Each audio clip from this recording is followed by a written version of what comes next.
Cet épisode commence après la liturgie de la parole et se termine par la prière universelle. En voici d'abord un résumé.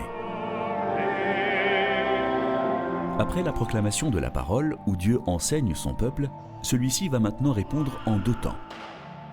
Après un moment de silence pour méditer les textes et l'homélie, l'assemblée se lève, comme à chaque fois qu'elle va exprimer une prière. Chantons et proclamons notre foi, la foi de toute l'Église. Elle professe sa foi en utilisant une des formules issues de l'Antiquité chrétienne. Je crois en Dieu, le Père Tout-Puissant, Créateur du ciel et de la terre. Puis le prêtre invite le peuple à confier ses prières. Le diacre ou un fidèle laïc vient à l'ambon formuler plusieurs intentions de prière. À chaque intention, l'assemblée prie en chantant une acclamation ou en restant en silence. Exauce-nous, Seigneur, toi qui es bonté. Le prêtre conclut par une oraison.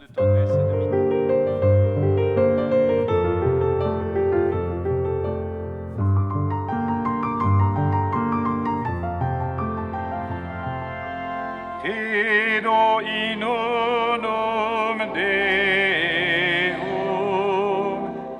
Credo veut dire « je crois » en latin. Il peut être récité ou chanté. Un credo est un ensemble structuré d'articles de foi, une sorte de condensé de la foi chrétienne que l'assemblée confesse à l'unisson. Je crois en Jésus-Christ, son Fils unique, notre Seigneur.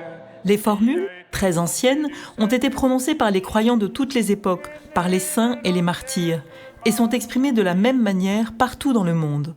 L'assemblée les reprend donc en union avec tout le peuple de Dieu, dans le temps et dans l'espace. Est mort et a été enseveli. Les textes, très anciens, proposés au choix par le missel, sont d'origine baptismale. Ils présentent la foi professée par les catéchumènes juste avant leur baptême. Une foi trinitaire en Dieu, le Père créateur, en son Fils Jésus incarné, mort et ressuscité, en l'Esprit Saint qui nous permet de prier le Père par le Fils. Dans le credo de Nicée-Constantinople, le plus complet, les fidèles s'inclinent profondément aux paroles « Qui a pris chair de la Vierge Marie et s'est fait homme ?» C'est ce mystère de l'incarnation qui se prolonge dans l'Eucharistie.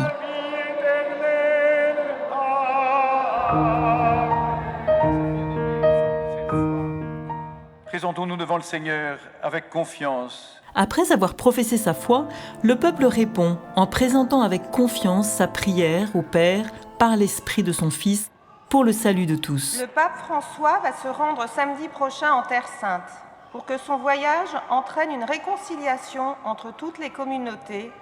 Cette prière, nouvelle chaque dimanche, est rédigée et lue par un membre de l'Assemblée. Elle est universelle, car elle porte le souci de tous les hommes et de tous les temps. Toute l'actualité du monde a sa place, car rien de ce qui concerne l'homme n'est étranger à Dieu et à son peuple. Au cours de la prière universelle, on prie le plus souvent pour les besoins de l'Église, de ses pasteurs et de ses fidèles, pour les dirigeants des affaires publiques et le salut du monde entier par la paix et la justice, pour ceux qui sont accablés par toutes sortes de difficultés, pour les défunts, pour la communauté locale, y compris les absents. Exauce-nous, Seigneur, toi qui es bonté. Préparé à la célébration, nourri par la parole, confiant dans la grâce reçue au baptême, le peuple fidèle a exercé sa fonction sacerdotale en priant pour le salut du monde. C'est uni à toute l'assemblée et en son nom que le prêtre va maintenant offrir à Dieu le sacrifice unique du Christ qui sauve le monde.